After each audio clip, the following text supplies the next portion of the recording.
Cześć, hello, witam, and welcome to Pierogi to Prayer, the official podcast of St. Joseph's Polish Apostolate of the Diocese of Camden, coming to you from our historic home at 1010 Liberty Street in Camden, New Jersey, the heart of South Jersey's Polonia for over 130 years. I am your host, Michael Matulewicz. In producing the monthly episodes for our humble podcast, it is often the case that a large degree of reading and historical research must be done. This is not only so that I can sound as though I actually know what I'm talking about, but also to keep any fact checkers or internet trolls at bay who might seek to call us out for any inaccuracy, no matter how slight. Indeed, my office bookshelves and desks runneth over with books by our guests, Polish historiography, and saint-related materials that can sometimes even result in the occasional avalanche.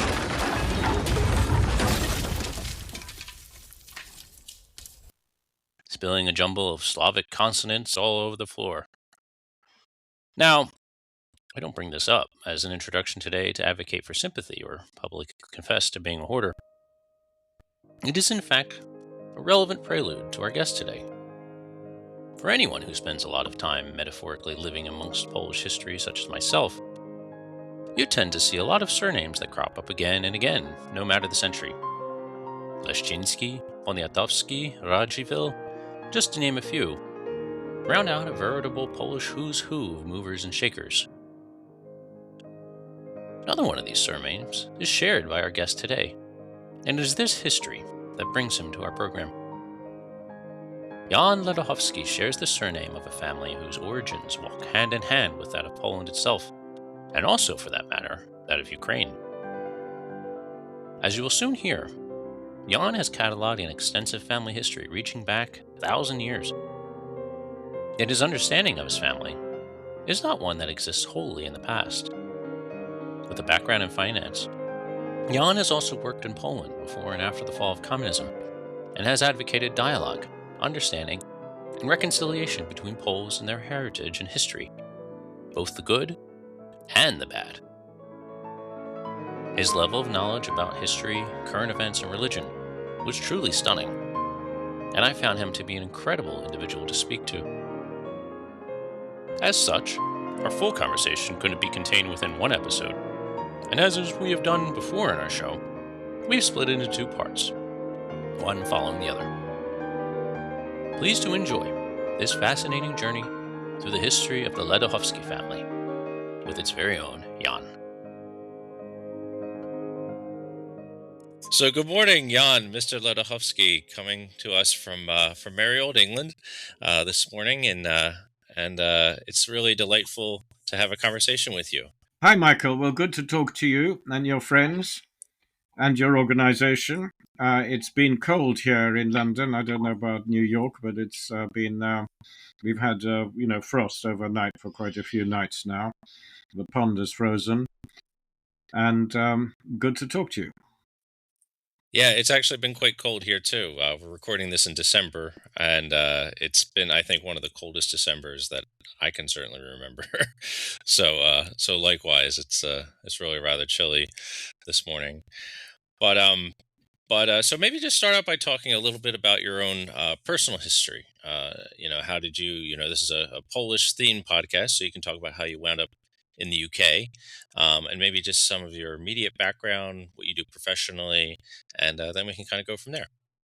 My father came from a very patriotic Polish family, and after an exciting wartime career during which he was wounded, he ended up being recruited by the Polish Secret Services, and in the cover role of being the first secretary, he joined the Polish embassy in Paris in 1944, just after Paris was liberated. The Polish ambassador there was obviously a patriotic person, where he was representing Poland, wasn't he? And according to my father, his daughter was very attractive. And a year later, he and the ambassador's daughter were married. But now Poland was communist. Representatives of the previous anti-communist government, like my father, who'd worked for them intelligence, and like the ambassador who'd represented them and the ambassador's daughter, weren't welcome back in Poland. And I realized afterwards, and I learned afterwards, there were various secret things my father did, which meant that if he had gone back to Poland, he would have been in deep trouble. He was an engineer. He decided that that in England he wouldn't have a good career in England as a Polish immigrant, and instead emigrated to South Africa, where he worked as an engineer for many years, and including Rhodesia, the Congo, and Swaziland, and Botswana. So I was brought up in this patriotic Polish atmosphere, but first they taught me English so that I would get on at school. But there was all the time this background of Poland in the family. They then decided that they wouldn't send me to school in South Africa where apartheid ruled. They sent me to school in Swaziland, which was multiracial, so that I would be brought up outside the atmosphere of racism. And so, having been to that school, then I went to university in England, to Cambridge, where I studied economics. And then I got a job in banking in London, what in England is called merchant banking, America is called investment banking. And that's where I worked for a long time. And then after a while, I retired from a job, in the sense I wasn't employed by anybody anymore, but I did my own consultancy business. I was just paid fees by people. And then eventually I retired from that too. And then I thought, well, what am I going to do? And what are young people interested in? And the answer is that young people like watching films much more than reading anything. So I decided that I would learn about filmmaking and make some films, which I did. I made a film about Inca, who was a girl who, in the Polish resistance, who was then tortured and eventually shot by the communists after the war. I also made a film about my family, about the different members of my family, those who decided to cooperate with the communist regime, those who decided to fight against the communist regime, and a few other student films.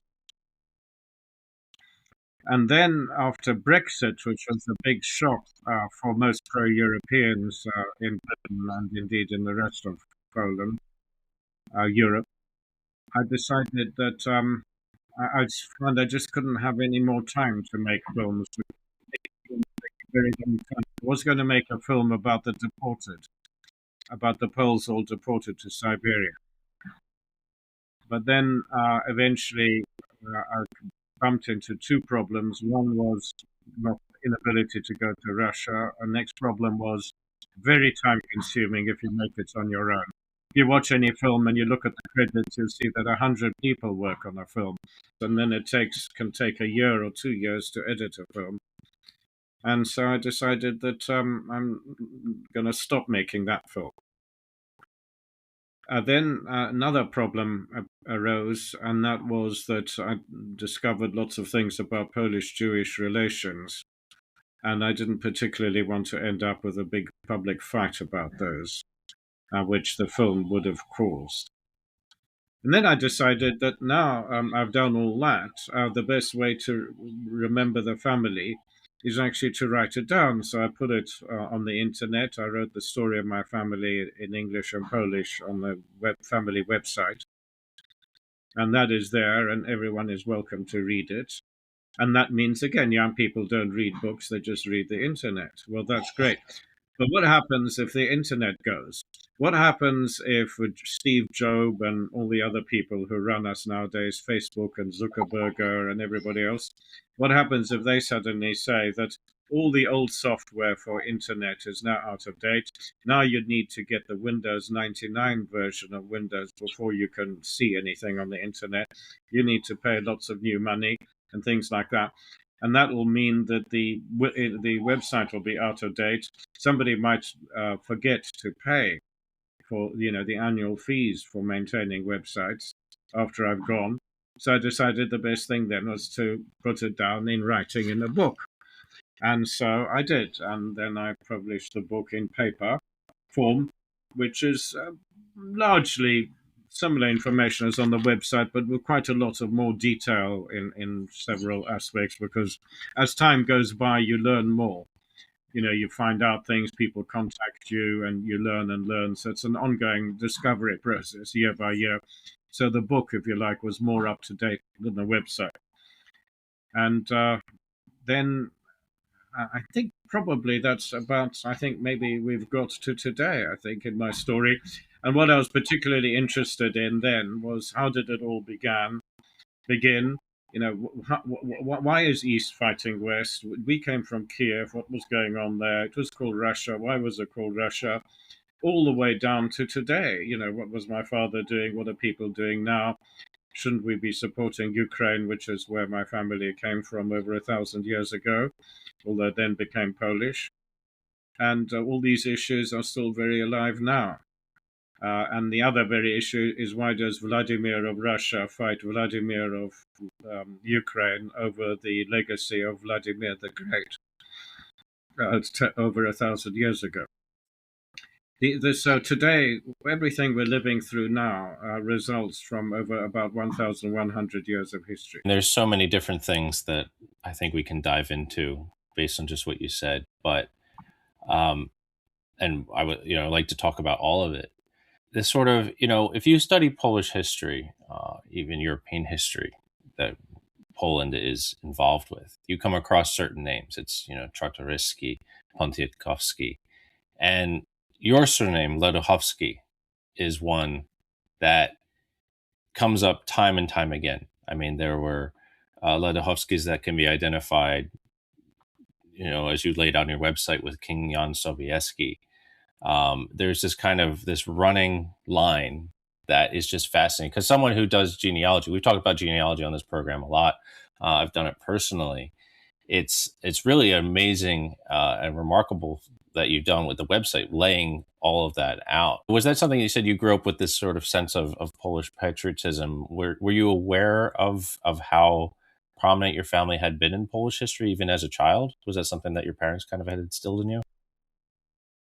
Well, I think when you're a kid, you get a general message from your father, this impression that we're important, we're patriotic, and that it's all very important.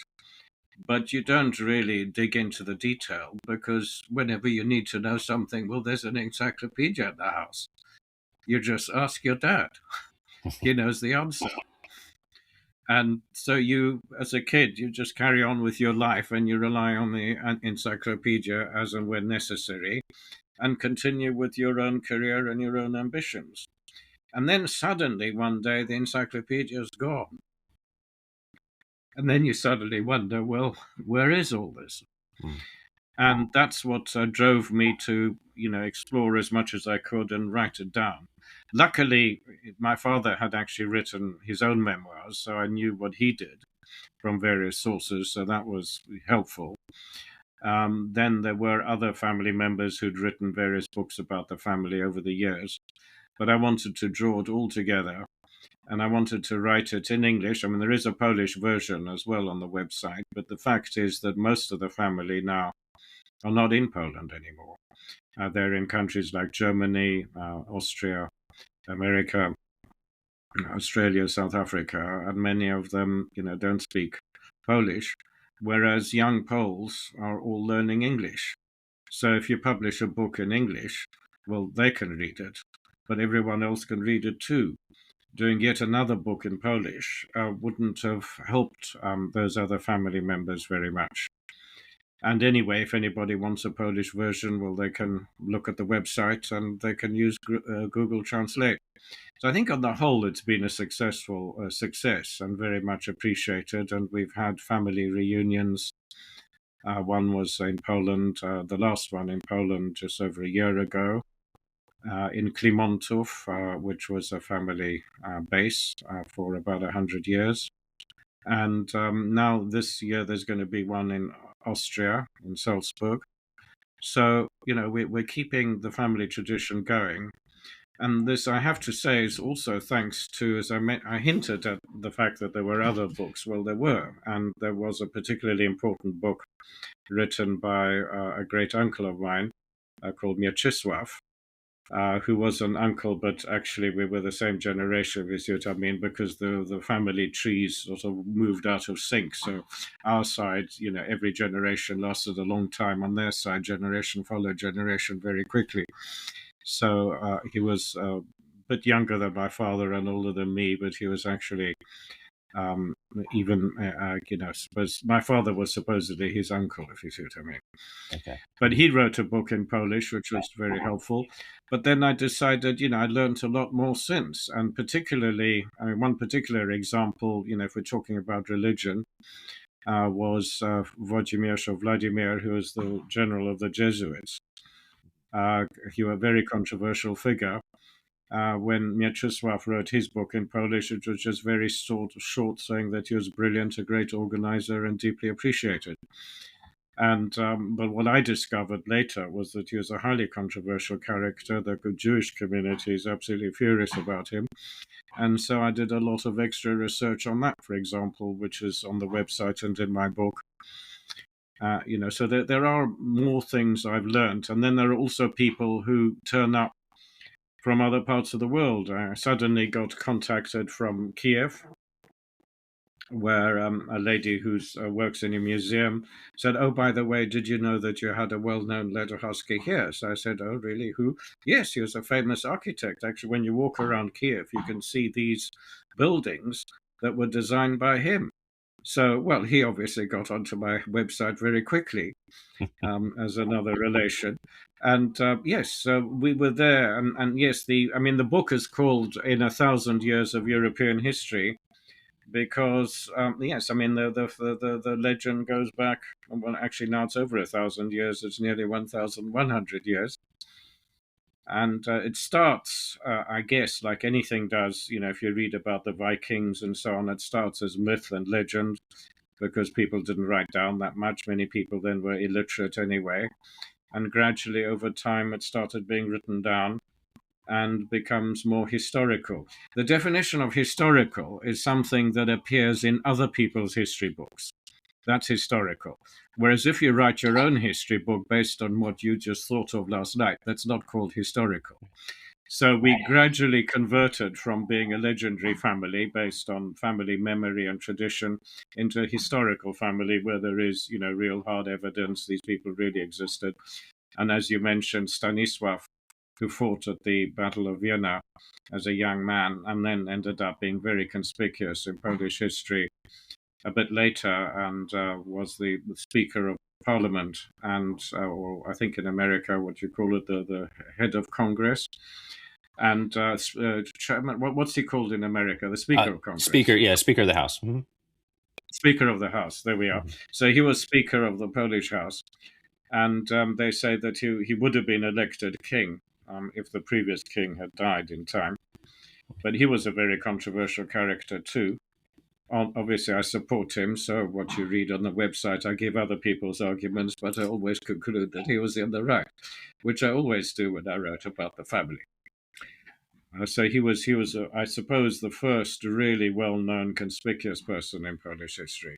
And then later on, you have people who are either sort of, in a world of black and white, just clearly white, clearly the good guys, simple, good guy. And then you have the ones which, well, were they black, were they white, they're complicated, like, the superior general of the Jesuits. So you have a whole range of people. And many of them are certainly historical now, including the ladies who founded two different orders, right? Ursula, or Saint Ursula, who founded the Polish Grey Ursulines, who work today all over the world and do a wonderful job looking after orphans and others. And Maria Teresa, who founded another order, the Claverians, who do a lot of work in the Third World. And that was an amazing thing because the Poles quite rightly and understandably see themselves as victims during most of history, we're either being bashed up by the horrible Germans, or we're being bashed up by the horrible Russians, or we're being bashed up by both of them at the same time. And here was somebody who wasn't interested in the Polish tragedy or martyrology, as the Poles called it, but actually said, well, hey, let's just look at the poor people in Africa. Let's look after them. And so that was an amazing and very creditable thing to do. And today, if you go to Rome, you can visit the head quarters, I suppose you call it, the superior house of the Claverians, where you see people from South America, from Africa, all working in the interests of the poor. And that's very moving, but particularly exceptional in the case of something founded by a Polish person. Yeah, it's so I studied history at university. That was my first career, and it was a Jesuit run university actually. And Oh, were you? and there was one thing that I learned pretty early on. I had loved history from for as long as I can remember, but it's history is messy, and there's also the way we talk about history that infers so many other things, and a lot of times, even today, it gets hijacked into being used for as a mean to its own end, and to prop up ideas that are used to oppress others or whitewash history. And it's interesting in speaking about your ancestor of Włodzimierz, who was the superior general of the Jesuits, which people don't know, that's the top job in the Jesuit order. You're in charge of the entire order throughout the world. And I actually remember when at one point I was reading Jesuit history, him being mentioned, and almost in the same breath, it was mentioned that even though it was the time period that he was superior general, it mentioned the controversy that you alluded to with the Jewish relations. And there's been a lot of this sort of reconciling. There are times when you take a historical figure and you look at them in a modern context, which a lot of time doesn't do justice to them.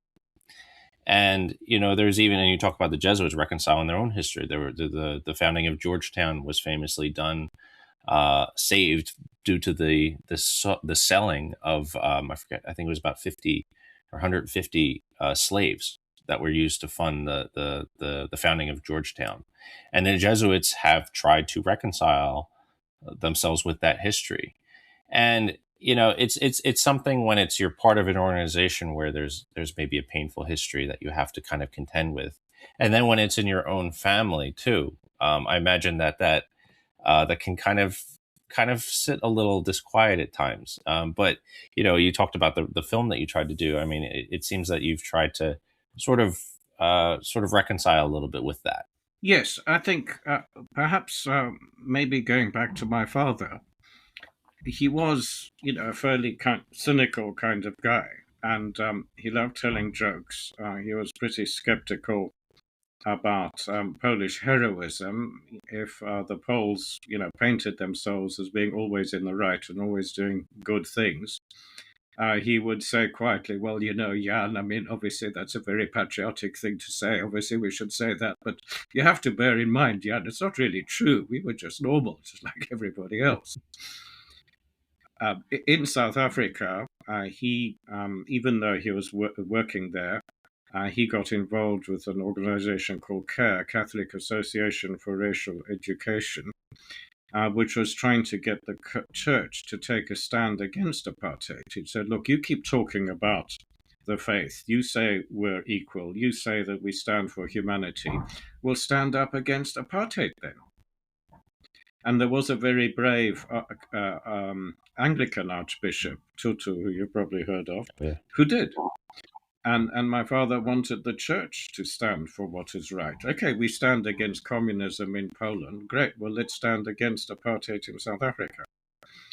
I think the other thing also, and I don't know to what extent this came with your education, but one of the interesting things about English education, certainly the way I was taught, I don't know, people are still taught like that, but you were taught, you would write an essay, say, at university, And you had to compare and contrast. So if I was doing economics, it had to be the Chicago guy, the Chicago School of Economics, well, versus the Cambridge School of Economics. And you had to write an essay comparing their school with your own school. What were they saying and what were you saying?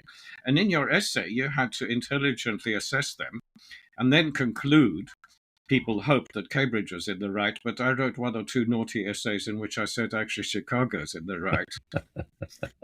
And I reckon that's why I didn't get the very best results. History, I think, would say that Chicago actually was in the right, but that's something you better talk to somebody at the IMF about, or we can have a separate conversation. In the end, Chicago did win that argument, and today, the world is run more on their economic principles than on the Cambridge economic principles. But the point is, English education meant compare and contrast the pros and cons, discuss the glorious revolution, give us the arguments on both sides.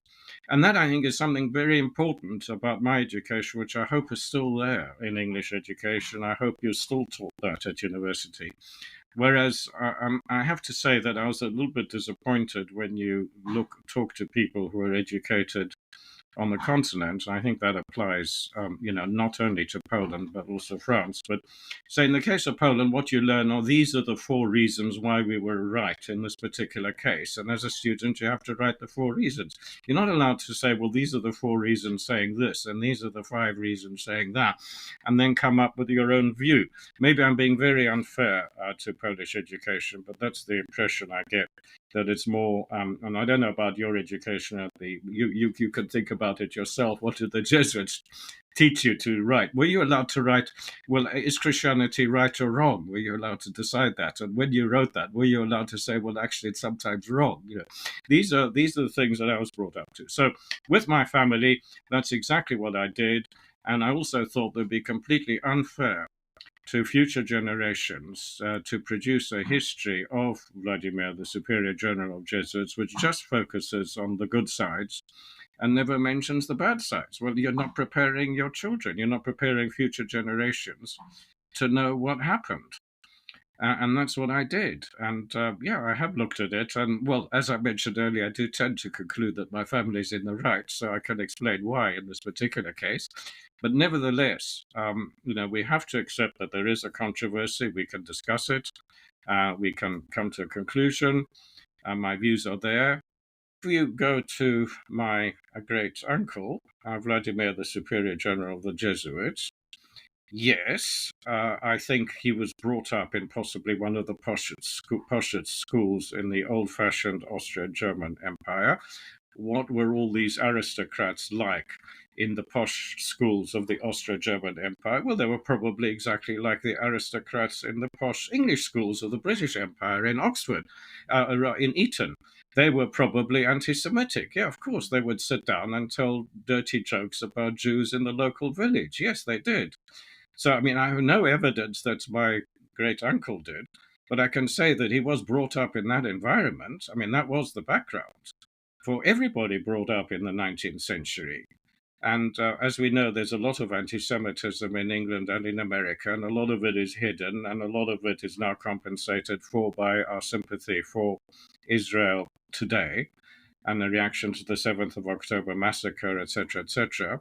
But a lot of people just keep their anti-Semitic opinions to themselves because they've learned that it's bad form and they don't say it. But this doesn't mean that those opinions aren't there. So that was the background with him. He was brought up in that kind of atmosphere. But then look at what he actually did. And what he actually did is that he got Radio Vatican to broadcast against the Holocaust. It were Jesuits who were doing it. The Radio Vatican was run mainly by the Jesuits, and he was telling them, please emphasize this. So they did. That's what he actually did. And then, as I mentioned, there was this very moving evidence that suddenly came to light when one day I was contacted by Bernard Wasserstein, who had read my story on the website initially, and he said, hey, can we meet up? He was in England, so we met up. And he said, look, in your website, you've said that my cousins, the Laubs, helped your father in South Africa, which they did, and that he had various problems. They lent him money and so on. This was a Polish Jewish family living in Johannesburg, who, despite all the allegations of Poles and Jews hating each other, well, helped my father, right? So why did they help him? Well, because we can sometimes work together. And he said, okay, maybe they helped your father, but I'd like to tell you that your family helped mine. So I said, oh, really? I hadn't heard about that. Yes, they helped my father. If your family hadn't helped my father, I wouldn't be alive today. So I thought, oh, well, that's very interesting. So I tried to find out more about the story. And this story is one that tells us all about the good and bad in history. The story is that in 1938 and early 1939, when Germany started its anti-Jewish campaigns, and after Kristallnacht and other initial crimes perpetrated against the Jewish community, a lot of Jews in Germany, especially ones who had immigrated to Germany from Poland and were therefore Polish immigrants, if you like, in Germany, but Jewish, wanted to go back to their home country, which was Poland. And when they arrived at the border, they weren't allowed in. And big refugee camps developed on the Polish border. Well, that's how Poland responded when these Polish citizens wanted to come back to Poland. They weren't allowed in. But we can blame Poland, but remember, Britain wasn't letting them in, and America wasn't letting them in either, right? All these countries who today make big speeches about how they were helped the Jews so much and how terribly anti-Semitic everybody else was, they were turning Jewish refugees away. That's what they were doing. So, among those people who ended up the border was this Wasserstein family, and they said, well, we have this son, Abraham, and we're rather worried we can't get into Poland. What's going to happen to him? So, well, at first, really, what we really want to do is safeguard the future generation, which is what people often do when they're in trouble. They think about their children first before themselves. That's what they did. So they said, okay, we're going to send Abraham to university in England. We've got money. We'll send him to school in England. But England said no and didn't give him a visa, right? That's how England helped. America said no and wouldn't give him a visa. So he couldn't go to those places. But there was one place he could go to because there was a friendly country that was friendly with Germany, and that was Italy, another fascist country. So all you do is you go to the Italian embassy in Berlin or wherever it was, and you get a visa to go as a tourist to Italy, which is what the son Abraham then did. And when he arrived in Rome, he got a job. He was studying, I believe, and he knew another chap who was sharing a room with, and this other person knew the superior general of the Jesuits, Vladimir. And after a while, the Jewish community in Italy, watching the news, saw that Germany had attacked France, and they saw that Germany was winning, and they were pretty worried that what would happen is that Italy would decide to join the side of the winner, which then was Germany. We all know that several years later, when the Allies were winning, Italy decided it's better to support the Allies, but that's another story, that's later. Now, Germany's winning, so we support Germany. And so they thought, well, this means that the anti-Jewish regime in Italy will be tightened up, and I need to get out of Italy. So he went to the Polish embassy. And here's another true story about what the Polish embassy did. They said, well, who are you? And he said, well, I'm called Abraham Wasserstein. And they said, yeah, I know, but can't you speak? I'm Polish. Well, okay, well, if you're Polish, please talk Polish to us. Well, this guy brought up in Germany couldn't speak a word of Polish, just like many children of Polish immigrants in America today or in Britain today, right? They get brought up, their parents tell them all this patriotic stuff about Poland, but they haven't learned Polish themselves. So, well, if you're such a great Pole, talk Polish to us. And he just spoke German. They said, look, I mean, do you know what the Germans are doing now in Poland? They're just attacking and beating everybody up. You're a bloody German. Piss off. So he was. Now, you could say that they were being anti-Semitic. Well, we don't know because we're not there. But the fact is that he tried to talk German to the Poles in the embassy, and the fact is they told him to piss off. And obviously, the Jews can say the reason why he told him to piss off was because he was Jewish, but the Poles could say no, that wasn't the reason. The real reason was because he was speaking German, couldn't speak Polish, and the Poles hated Germans at the moment, which was a forgivable kind of sentiment to have while Poland was being massacred and bombed by the Germans.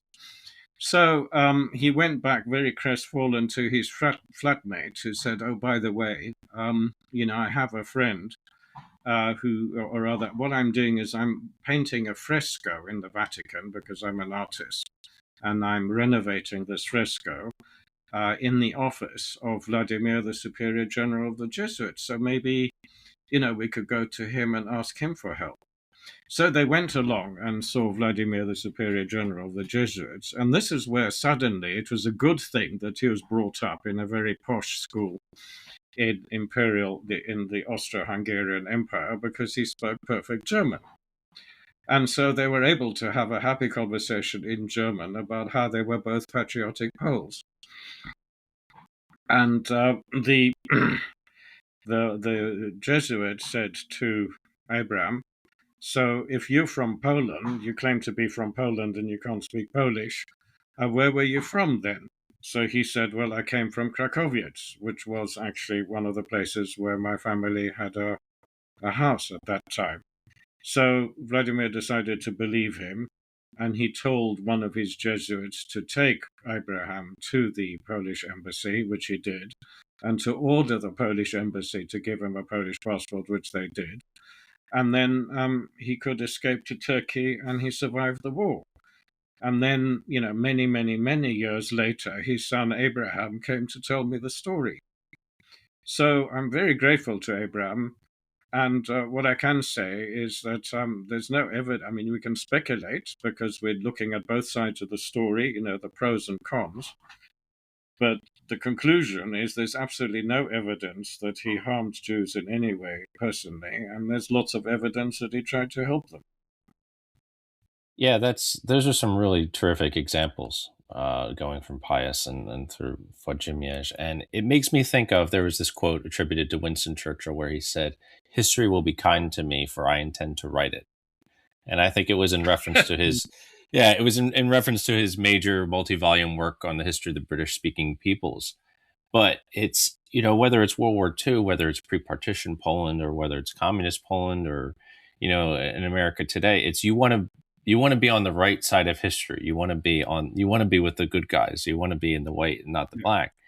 And but I think that in attempting to do that, it will mask the reality of human beings being human, which is something that you can relate to no matter what the time period is. And I found that myself when if you put someone up on this pedestal, this ivory tower of a person, it does a disservice to them as human beings, and in a sense of this hero worship. There was actually, as a filmmaker, maybe you know of Ken Burns, the documentarian, who works for the public broadcast, and he came out with this multi-volume work on the American Revolution recently, and I watched it. It was absolutely terrific as a historian, and he's been pilloried by some people because he talks a lot about the Native American experience, the African American experience in this, and that the American Revolutionary War was a civil war in so many ways. You didn't have everybody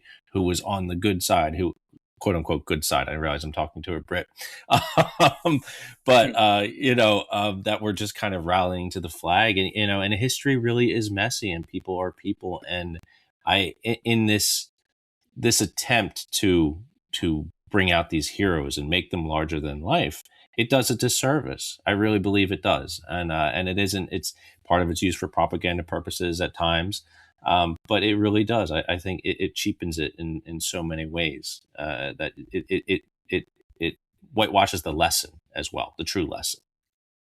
Yeah, I mean, I agree, and very much with you. And I'm a great believer that a story which has black and white in it and has shades of grey in it is much more credible than a story which is only white. And so, when it comes to the wartime experience, Yeah, of course, the Poles did lots of great things. And of course, many Jews were saved. And in my family, there are people, and that's part of what my film is about, who did save Jews. And including one very famous Jewish lady was saved by on my mother's side by my family. But there were others who admit quite openly that obviously they were children at the time, that their parents didn't help Jews, and in one case they actually gave the Jews away. Now, I don't mention them. I mean, I know I mentioned that they existed. I mean, I mention that as a fact, but I don't give their names or give any further details, to be fair to them. But I'm telling the story as it was. Many saved and helped, and others didn't. That's the truth. And then I hope people believe me. Whereas if I just said, like a lot of Poles would tend to say, well, we were heroic all the time and we never did anything wrong, I don't think, people would believe me. That's just not how it was. Yeah, I ran into this too when I was talking about the communist experience in Poland. And you talk to so many people today, and it's everybody was a partisan. No one was a collaborator. And it's like, No, exactly. if no one was a collaborator in Poland, how did the communists maintain control for decades? Exactly. It's just Exactly. And simply that's not. what my film exactly. And that's what my film Uncles is all about. It's about the ones that did collaborate. And the thing what you have to remember is that the Poles were under instructions from the West to collaborate. Right? Churchill told us we have to accept communism. We have to work with them. We were sold, and a lot of people in Poland took that seriously, and they did. Mhm. Another example of the sort of hypocrisy that that I discovered later, and maybe I don't know if you're old enough to remember this or not, but in the 80s, in the 70s and early 80s, Poland was fighting communism, solidarity was growing, and there was more and more open opposition to the communist regime, which was a Polish-run thing. And this was wonderful because it was the working class in alliance with the intellectuals, which is very strange in the West, where you're used to a class-structured society where it's the rich class versus the poor class. Here, it wasn't the intellectuals versus the lower class, if you like. This was them on the same side, and that was fantastic. But in the West, they didn't get any help really at all. I remember after martial law, getting permission from my bosses to take several days off because I was involved with a Polish charity, and we were going to take a convoy of aid to Poland in the middle of martial law. And my bosses said, well, Jan, if you want to go, well, that's your business. Remember, it comes out of your holiday allowance. And really, that chap Lech, I mean, the whole thing's a joke. Lech and playing all this. I mean, you've got to accept, you chaps.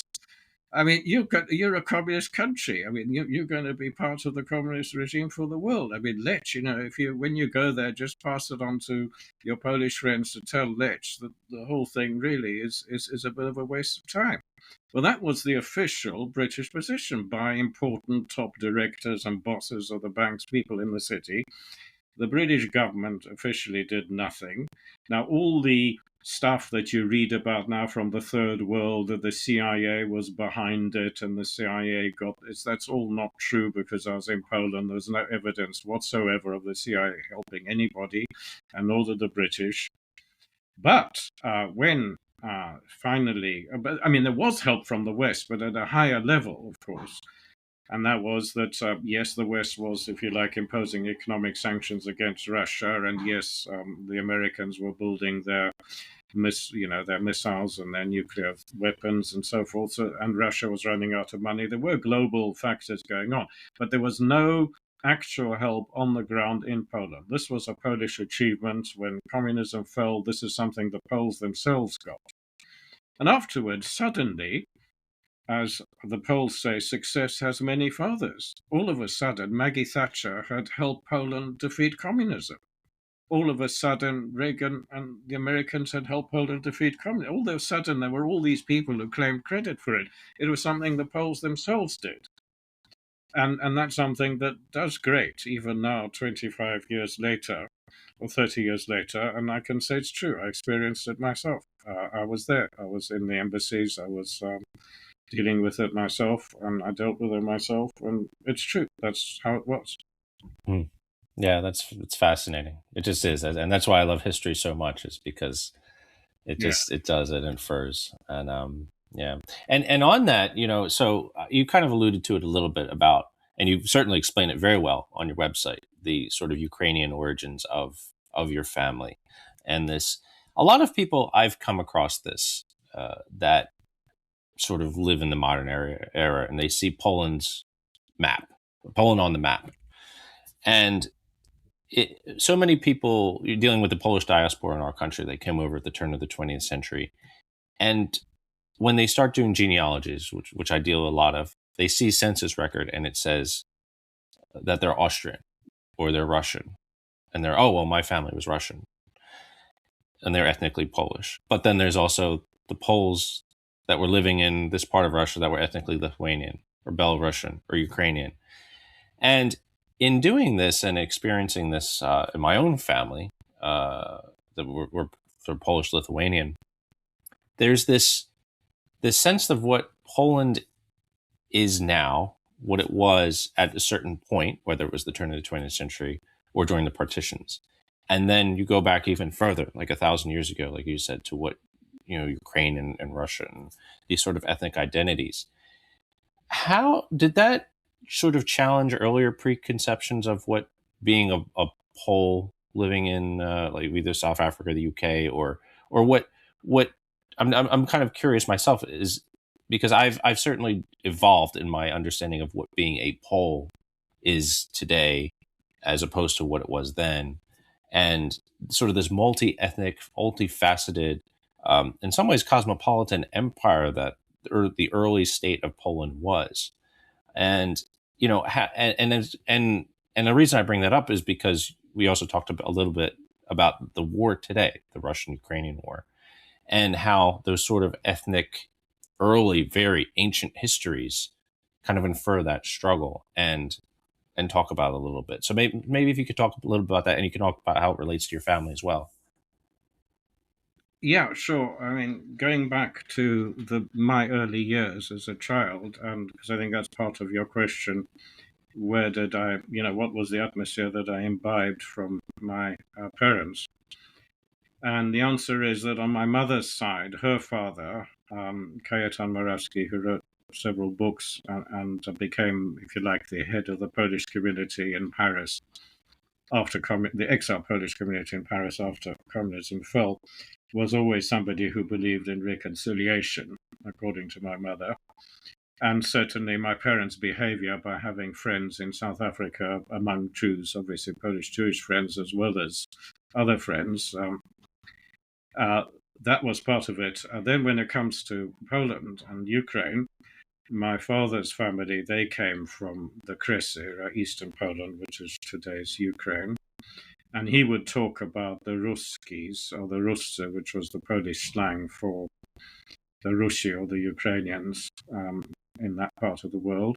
And so he explained how the local peasants and so on were Ruski, and how in the local town you'd have several churches. One would be the Catholic Church, one would be the Greek Catholic Church, right? That was the special version of the Orthodox Church that converted to Catholicism, which is another very interesting subject.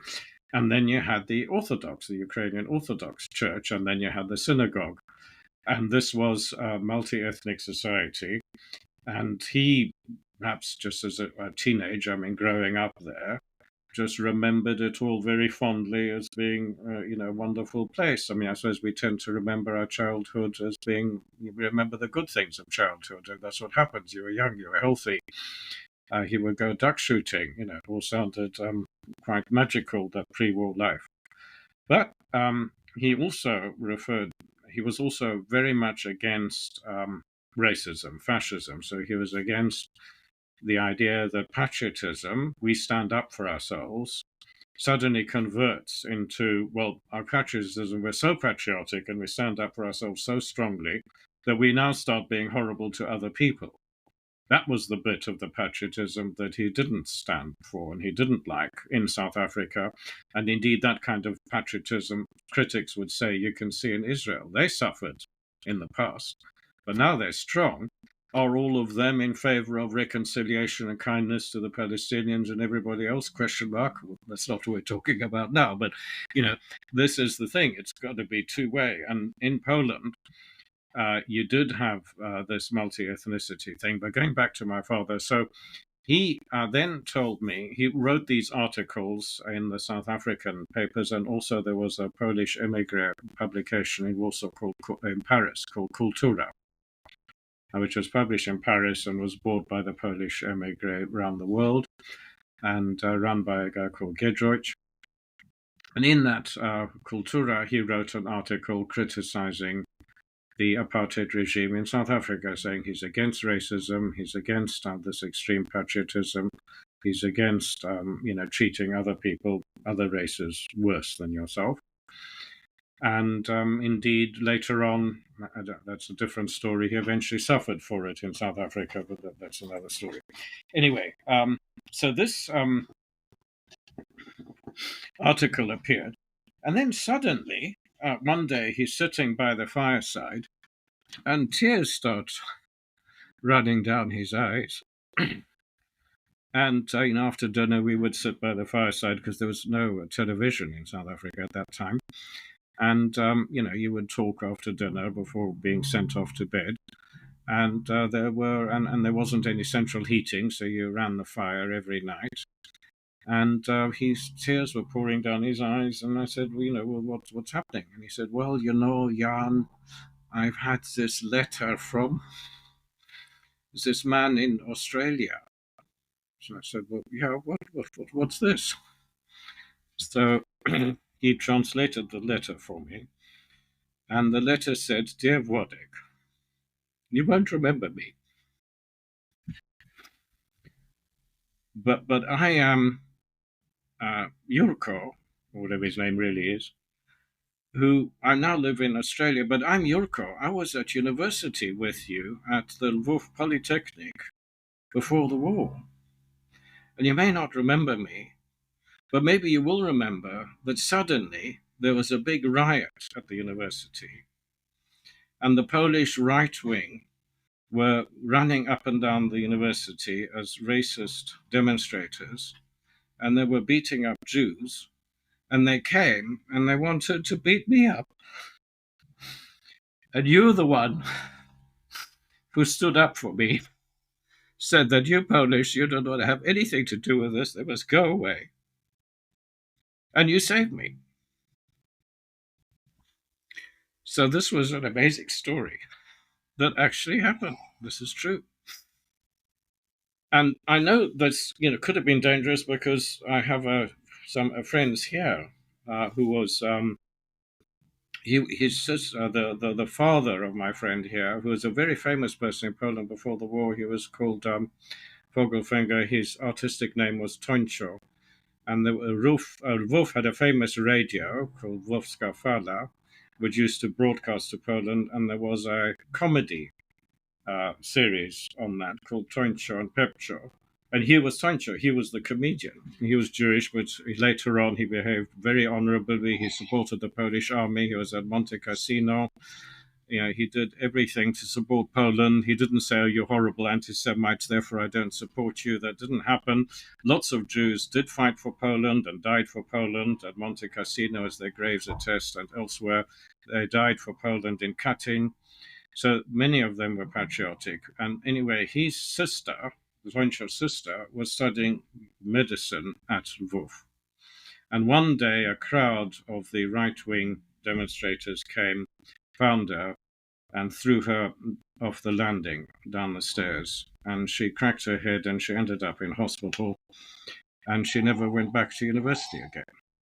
So we have, like now, you can see examples of right-wing people running around in various countries, beating up the minority, well, Poland had it too. We just have to accept it. It also happened in Poland. And this was partly because Poland had suddenly become independent. Suddenly we were strong. Suddenly we were great. and suddenly our patriotism converted itself into aggression against the minorities. That did happen, but my father was very much against it. He believed in multinationalism. He believed in reconciliation, in the values that I believe. I believe in a united Europe. We should be together. We should definitely not be endlessly provoking fights between one country and another country and saying how we have to hate somebody else. We should aim to work together, and that's what I believe the real message of Christianity is too. Yeah, thank you for sharing that story. Because it really, I mean, it's very powerful, and it hits home. Everything you said was just wonderful. I mean, I find myself just really feeling it, because we did a previous episode on this program on we had a lot of displaced persons that came to Camden, which is where our parish is. And I interviewed the children of these displaced persons, and so many of them were either ethnic Ukrainian, Polish Ukrainians that or Poles that were living in Ukraine that were displaced because they were just ethnically cleansed. And in listening to their stories and then looking into the actual history of it and seeing this just horribly brutal time, and when you talk about, and I think we struggle with this as Poles and Polish Americans, is where does our patriotism convert to that, what you said, to those ugly isms, whether it's anti-Semitism or racism or nationalism, and it is. I think you hit the nail on the head that the true Christian response to that is against that. And I really can't get over how beautifully you said all that. Truly, I mean, it hits home on so much of what I feel, and I think part of what this mission of this podcast is, and even our parish in general, and I'm thinking too of how that relates to our sort of modern interaction with, whether it's Poles in America, Poles in the UK. How do we take this sort of lesson from our history, the true lesson, and for our own response to what's going on in the world? I think it's a very important thing to keep in mind. We hope you enjoyed part 1 of our discussion with Jan Ledochowski. Be sure to listen to part 2, which will be released right after this one, available in its usual formats.